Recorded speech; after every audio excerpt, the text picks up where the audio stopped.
जरूरत हो उतना ले लो, बाकी जरूरतमंदों में बांट दो। तो ये प्रत्येक मुसलमान का फर्ज है कि हर चीज़ से अगर उसको ऊपर वाले ने नवाजा है तो कुछ जो अपने से निचले स्तर के हैं उनके किसी न किसी मामले में उनकी सेवा करनी चाहिए। इसलिए मैं उस हदीस को मानता हूँ जब उन्होंने कहा कि जितना जरूरत उतना रखो, बाकी जरूरतमंदों में बांट दो।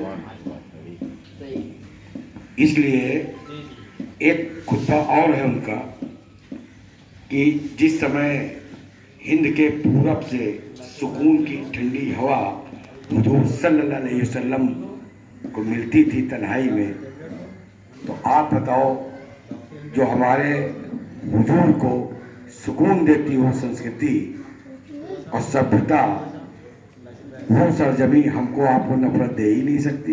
इतनी सी बात समझनी थी सिर्फ मुसलमानों को।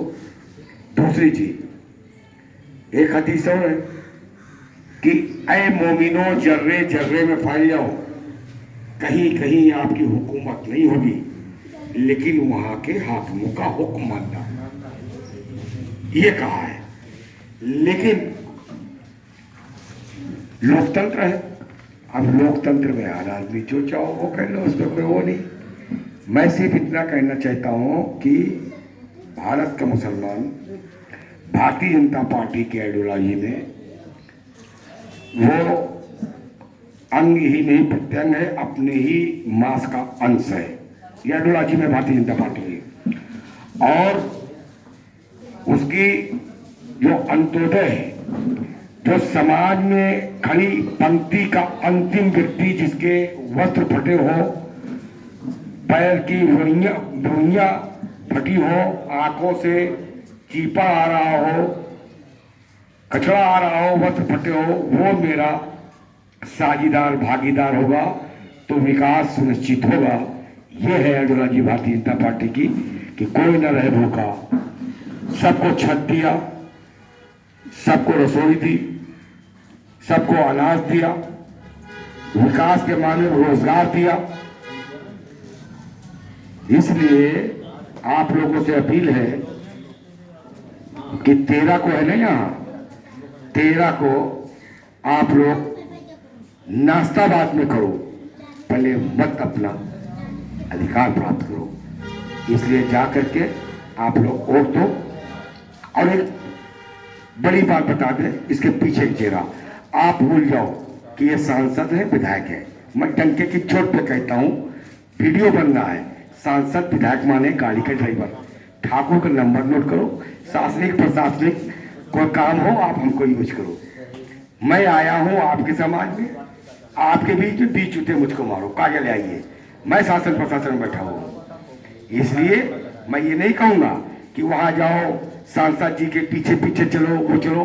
अल्लाह ने, अल्लाह के रसूल ने, मुस्लिम विद्वानों ने आपको एक संस्था दी, उसका नाम है मुस्लिम राष्ट्रीय मंच। शुक्राने की नमाज पढ़नी चाहिए आप लोगों को। तो एक संस्था है जो आपके हक की बात कर रही है। इसलिए मैं टंके के छोड़, मैं किसी का गुलाम नहीं हूं, पहले बात समझ लो। इसलिए हक की बात कह रहा हूं। मैं आया हूं, आप मेरे पास आइए, मुझसे काम बताइए। ये बैठे हैं, ये जिम्मेदार व्यक्ति हैं, ये बताएंगे। इसलिए अगर आप लोग राष्ट्रवादी पार्टी का साथ हमारा देते हो तो मैं वादा करता हूं कि कार्यालय आइए, हमारे 10-20 लोग आइए, रुकने की व्यवस्था, भोजन की व्यवस्था, जो काम हो जुनून वो आप हमको बताइए, होंगे। अपने दिमाग से निकाल दो कि ये बीजेपी की सरकार है, ये कर देगी, वो कर देगी। हाँ, इस्लाम की पहचान हुजूर सल्लल्लाहु अलैहि वसल्लम से होगी। इस्लाम की पहचान जो वृद्धावस्था कूड़ा डालती थी, उनके ऊपर कूड़ा नहीं पड़ा, एक दिन वो देखने पहुंच गए। इस्लाम की पहचान उनसे होगी, ना कि अतीक से और ना कि मुख्तार से। बस इतनी सी बात हम बताना चाहते हैं आप लोगों से। आए, आप लोग अपना मताधिकार प्राप्त करो। कोई बात हो, ये वसीम साहब अधिवक्ता हैं। मैं चेहरा दिखा के जा रहा हूँ, भूल जाना बीजेपी चले आना, इसी मन से कह के जा रहा हूँ। 100 काम ले लेना वहाँ, जब ना हो तो यहाँ आना। अजाने मैंने खुलवाई, मैंने अल्पसंख्यक मोर्चे वालों से कहा कि भाई मुख्तार भी है, शहनवाज भी है, तमाम नेता है। कहीं नहीं भैया, सब कहीं हो है, फोन नहीं उठ रहा। तो हमने कहा यूपी में भी तो है आयोग पायोग में, तो कहले भैया सब कहीं हो है, यही कन्नौज की बात है, ज्यादा दूर की बात नहीं है। वर्मा जी एसपी थे, मैंने डीएम साहब लगाया, मेरे को शासनादेश है, उसको तत्काल खोलिए उसको। गाजीपुर की अजान बंद हुई, वहां खोला। तो होता कभी कभी ये है कि हर समाज में कुछ ना कुछ लोग होते हैं। अब वो गुड एंट्री पाने के चक्कर में मुस्लिम बाहुल क्षेत्र अधिकारी टुनटुना रहा है। ये बात बताओ तो हमको कि यहाँ पे टुनटुना रहा है, तभी तो उसका खतरा होगा। जब आप बताओगे नहीं और कहोगे सरकार तो विरोधी है, अबे सरकार में तो हम बैठे हैं, हुकूमत से हुकूमत करने वाले लोग हम तो बैठे हैं। इसलिए गारंटी से बोल के जा रहा हूं, आप करिए 12 बजे रात में आइए, वहां हमारी रसोई चलती, भोजन मिले, चाहे जय हिंदू को सब चले। बहुत बहुत शुक्रिया। जय हिंद, जय भारत, वंदे मातरम।